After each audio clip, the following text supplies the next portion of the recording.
I think this is the takeaway we should be taking from this passage, and that is we are tenants in God's world, and everything we have belongs to Him.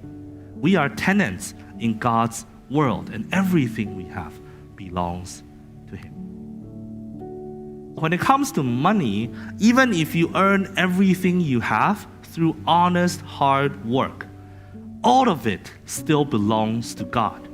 He has made you a steward of it, but you are not the owner. It is God who calls the shot on what you do with your money. And this principle also applies to more than just money, because our time also belongs to God, right? Our talents, our skills, even our personality traits belongs to God. All of our resources that's within our controls belongs to God. Even our breath, the very fact that we are living, belongs to God. Everything we have in this life belongs to God. I think the idea that we are just tenants and not owners in our life is pretty hard to accept.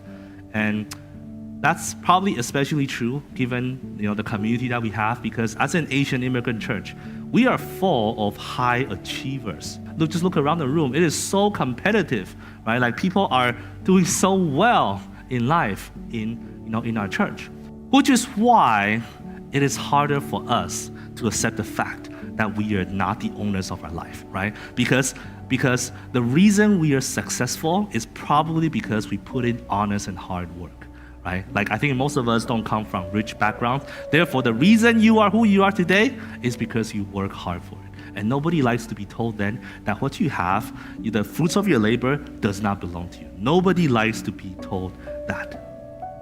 But friends, no matter how hard we work, we also have to remember that it would have been nothing if God did not first put you in an environment that you will thrive.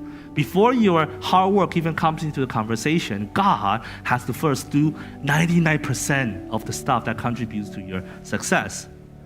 What does that mean? Like, for instance, it was God who decided which century that you were born, which country that you were born. Because imagine if you were born in Toronto, but not modern day Toronto, but like the Toronto of 1,000 years ago.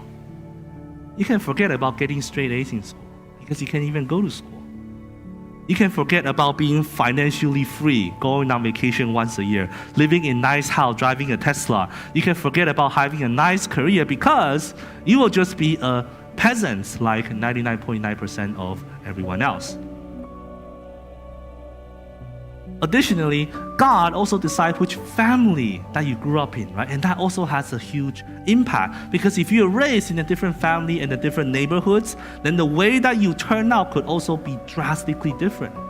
One of the things this Vision Month that really hit me was when I found out the location of Urban Promise Summer Camp, right? When I found out that they were right at 401 and Kennedy, I was so shocked.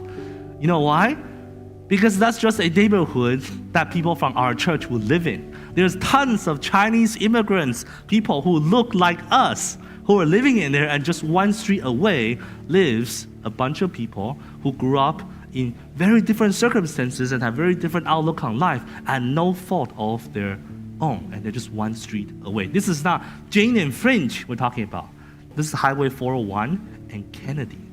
So that's why no matter how hard you work, even if everything you have done in this life so far are honest hard work, we still owe everything we have to God. And since we are just tenants, then we have to include God in all of our decision making and let Him decide what to do with what we have.